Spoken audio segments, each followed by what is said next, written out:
Hi guys, it's Jen here from Mom Dad Cup of Kids, and I'm here with Blog Her University talking about storytelling and personal narrative via video.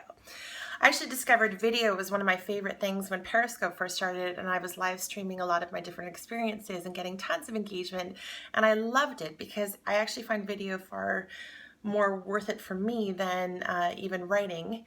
And I find that synergistically they work really, really well together. So here's a few tips on what I've discovered when it comes to telling my story online via video. And I hope this might be helpful for you.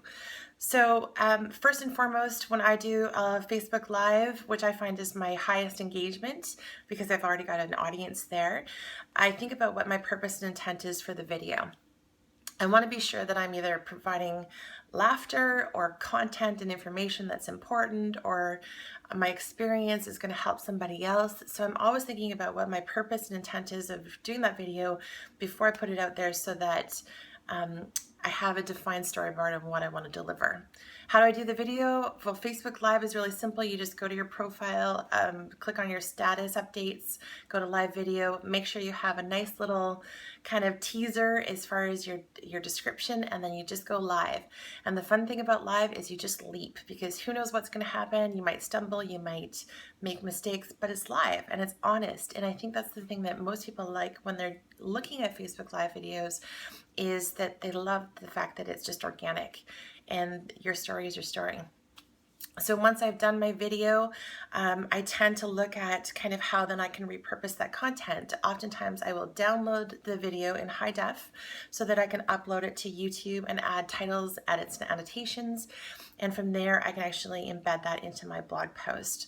You can also embed with Facebook Live, but I do find that SEO benefits are higher with YouTube, so I will tend to do it with YouTube.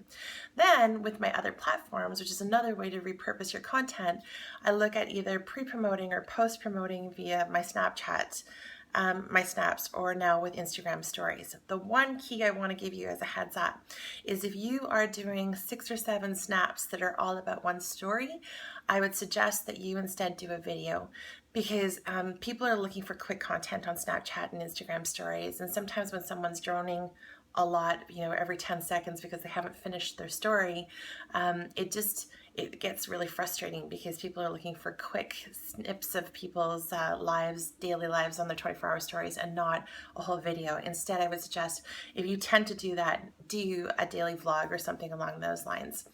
The one other thing that I would definitely tell you is editing your privacy when you're doing Facebook Live is key, because if you want to share it, you have to change it to public. But I have noticed that when I do share it, that my settings default to public, and then I want to keep the rest of my stuff private. So I have to make sure I'm switching on those. Alternatively, what I would suggest is that you actually do it on your Facebook page that's specific to your blog content instead, because that would protect the privacy of your own personal page.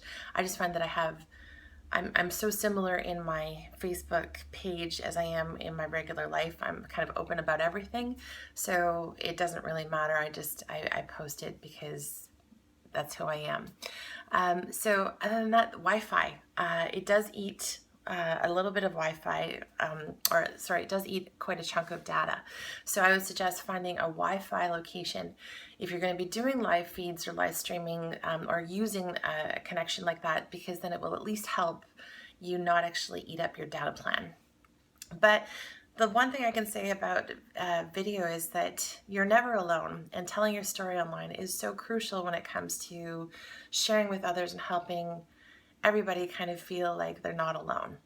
And it's been hugely rewarding. I did a breast reduction this year, and I did my entire experience through Facebook Live so that I could share that I ended up having another 10 women who were interested in doing the same thing.